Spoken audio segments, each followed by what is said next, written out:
এয়া হৈছে পিঠাগুড়ি আৰু গুড় এইখিনি মিক্স কৰি লোৱা হৈছে। আচলতে আমি বনাম এইটো তেল পিঠা। এয়া তেলত ফ্ৰাই কৰিছোঁ। আচলতে তেল পিঠা মই খুবেই ভাল পাওঁ, আপোনালোকে চাগে খাই পাইছে। এইটো খাবলৈ কিন্তু খুব টেষ্টি হয়। আহিব কেতিয়াবা আমাৰ ঘৰলৈ খাবলৈ। আচলতে এয়া মায়ে বনাইছে, মই বনোৱা নাই। ময়ো জানো কিন্তু মায়ে বনাইছে। এয়া আমাৰ তেল পিঠা মায়ে বনাই আছে এতিয়ালৈকে, ভালকৈ হোৱাই নাই এতিয়ালৈকে। হেল্ল' ফ্ৰেণ্ডছ, কি কৰি আছে আপোনালোকে? এতিয়া 7টা বাজিছে। আজিৰ দিনটোত মোৰ ভিডিঅ' শ্বুট কৰা নহ'লেই, কিয়নো অলপ ব্যস্ত আছিলোঁ। সেয়েহে ভিডিঅ' শ্বুট কৰিব পৰা নাছিলোঁ। এতিয়া বাজিছে 8টা, তো মই ভাত বনাব আহিছোঁ। তো ভাত কি বনাওঁ মই ভাবি আছোঁ এতিয়া। অলপ মাছৰ কণী আছিলে, তো ভাবিছোঁ সেয়াকে বনাওঁ। আপোনালোকে বাৰু খাই ভাল পায়নে মাছৰ কণী? জনাবচোন। তো আজিলৈ মোৰ ভিডিঅ'টো চাই থাকক, যিহেতু মই আজি বেছি শ্বুট কৰিব নোৱাৰিলোঁ। তো আগলৈ মোৰ ভিডিঅ'টো চাওক আৰু কি দেখাব পাৰোঁ তো চাই থাকক।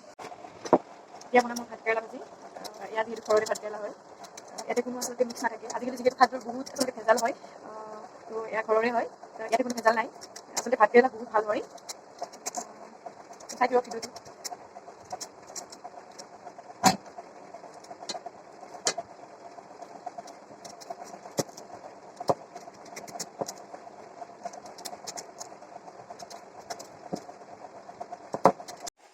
মই আছোঁ এতিয়া ভাত বনাই। ইয়াতে বনাইছোঁ ভাতকেৰেলা ভাজি। তাৰপিছতে আচলতে মানুহজনৰ বোলে মেগী খাব মন গৈছে, সেয়ে ইয়াতে অলপ মেগী বনাই দিওঁ। তাৰপিছতে বনাম এয়া মাছ ভাজি, আৰু এয়া আছিলোঁ অলপ কণী, মাছৰ কণী। এইখিনি বনাম। আপোনালোকে বাৰু মাছৰ কণী খাই ভাল পায়নে জনাবচোন। মই কিন্তু খুব ভাল পাওঁ, কিন্তু মাছৰ কণী অলপহে আছে, তো ইয়াতে বেলেগ একো বনাব নোৱাৰোঁ। তো এইখিনি ফ্ৰাই কৰিয়ে ৰাখিম। তো চাই থাকক আগলৈ আপোনালোকে ভিডিঅ'টো। এতিয়া মোৰ ভাত আঞ্জা বনোৱা হৈ গ'ল। আচলতে বইল দালি বনালোঁ ভাত, তাৰপিছত বনালোঁ ভাতকেৰেলা ভাজি, তাৰপিছতে আছিলে মাছ আৰু কণী ফ্ৰাই। এতিয়া চাওক মাছ আৰু কণীখিনি চাওকচোন। এয়া হৈছে মাছৰ কণী, তাৰপিছত এয়া মাছ ফ্ৰাই। এয়া মোৰ হৈ গ'ল এতিয়া। এতিয়া ভাত খাওঁ। এয়াই আচলতে একদম চিম্পুল হয়।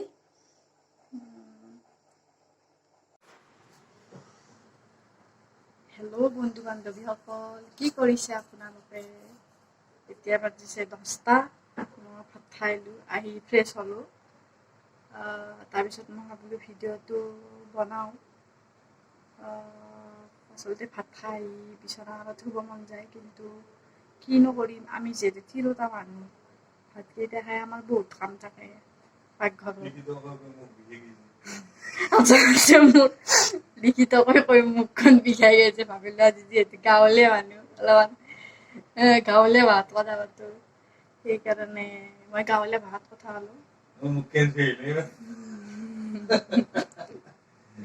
ঠিক আছে তেন্তে আজি মোৰ ভিডিঅ'টো ইয়াতে সামৰিলোঁ। মই এতিয়া ঘুমাওঁ। গুড নাইট, বাই।